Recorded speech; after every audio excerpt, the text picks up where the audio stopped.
Hi, Vincent Hall photographers. Welcome back for another lesson that almost anyone can follow along with, regardless of what equipment you have. This week we're talking about looking up. And the reason I picked that as our topic is because I've heard there have been some enhanced security features at Vincent Hall that are prohibiting people from moving more freely around the community. I think one of our friends in the photo class deemed it Checkpoint Charlie. So if you can't move forward and you can't really move backward without getting stuck either way, the best thing to do is to just look up. Maybe we can also use it as a euphemism for things are looking up. Hopefully things are getting better each day with this virus issue, and we'll be moving about the cabin freely shortly. In the meantime, I have some samples for you of what you could do with your camera or your phone just by simply changing the angle to straight up. Stay tuned. Sometimes just changing the angle of how you see a tree can make for some interesting photography. For example, looking straight up almost creates an abstract geometry against a partly cloudy sky.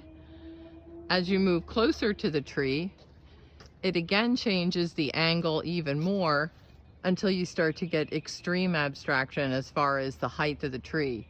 And that can make for some pretty interesting photography.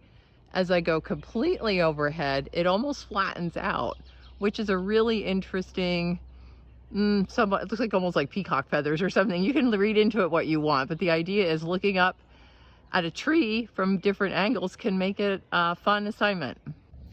Back to my azalea bush again, and I don't recommend getting on the ground, but I just wanted to show you that looking up from something that you normally see looking down changes the entire perspective. And it might be a fun thing to try, maybe if you can find a park bench or something, but again, looking down one way and then looking up, here's another option. This is a really interesting craggy tree, and I know there's lots of trees in growth within the confines of Vincent Hall, outside in the parking lot or in the front area. Look at the texture on this, that if I looked at it flat like this, normal size, like eye level, it's not nearly as interesting. So you can see how looking up can really give us some cool effects and some different shading. If you happen to have a cooperative pet, getting the idea of looking up at them could change the whole image of how they appear. If you're lower and they are higher, that gives them greater hierarchy, which also gives them a greater sense of importance. I don't think Peaches the cat is too excited about this video, but you can get the idea how looking up gives her a bigger sense of self. Maybe you have some plants inside the house that if you just change your angle to look up at them, rather than looking straight across or looking down when you'd be watering them, you might find you could get some interesting photo compositions as well. Not to mention the play of monochromatic colors. Here we have almost every tone of green possible that if I changed my angle, I wouldn't see. So those are some ideas. Since I'm shooting the video at a certain time of day, I'm limited to what I can show you from the sky standpoint, but don't be hesitant to go out and shoot it multiple times. A beautiful sunset changes the whole nature of clouds. Looking up in the morning, you might find a nice mist or maybe a fog even.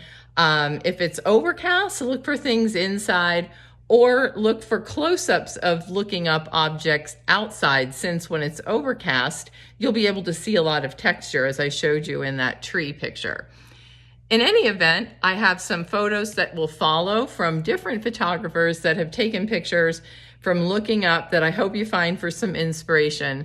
And as always, it's fun to see everybody, even if it's virtually. I hope you're all staying safe and well, and I will see you next week for a new photography lesson.